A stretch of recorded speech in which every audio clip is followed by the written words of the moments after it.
देश को सबसे ज्यादा सैनिक और शहीद देने वाले राजस्थान के झुंझुनू जिले के वीर जाबाजों की ऐसी शौर्य गाथाएं हैं जिन्हें आप सुनेंगे तो आपके रोंगटे खड़े हो जाएंगे।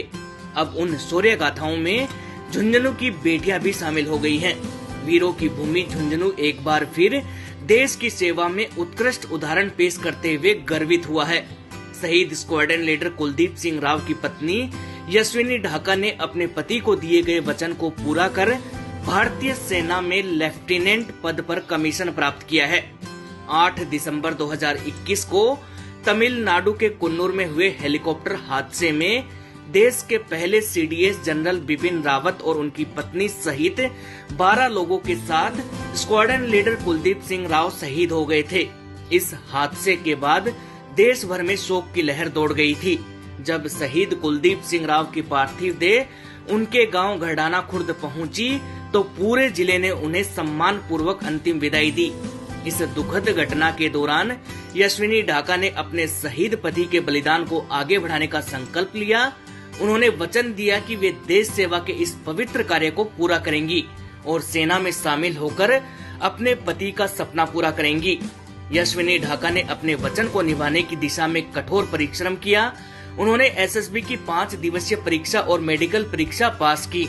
इसके बाद अक्टूबर 2023 में उन्होंने चेन्नई स्थित ऑफिसर ट्रेनिंग अकादमी ओटीए में 11 महीने की कठिन ट्रेनिंग शुरू की।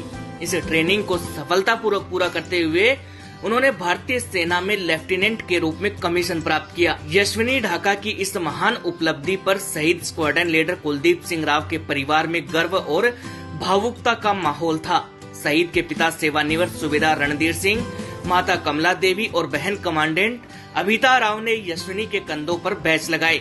इस ऐतिहासिक क्षण ने पूरे परिवार को गर्व और संतोष से भर दिया, लेकिन उनकी आंखों में भावुकता भी झलक रही थी।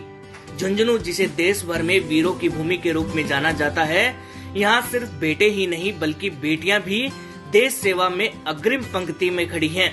यशस्विनी ढाका का यह साहसिक कदम झुंझुनू जिले के लिए गौरव का विषय है और यह देश भर में महिलाओं के लिए प्रेरणा का स्रोत है।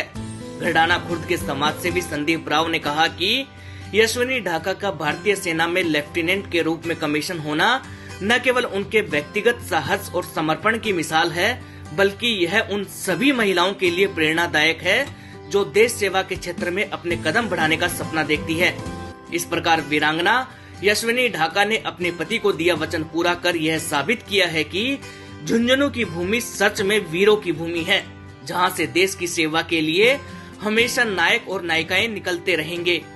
All the mixed feeling I can't express in a single word, and it's his blessing, his love to me, and he's showering all his blessing to me. Right now I'm standing straight, and I just want to tell everyone, every lady who is sitting at the house, just this is not the end, this is just the beginning, and you should move forward in the life. My husband was Mi-17 V5 helicopter pilot. He was with General Bipin Rawat, then CDS, and he was taking him to the Kunnur, Wellington, and that time that aircraft crashed and I lost him. This is just our destiny, and we haven't think about that ki, in my life this day will again come, but yes, he is there for me in each and every step, and he is still with me.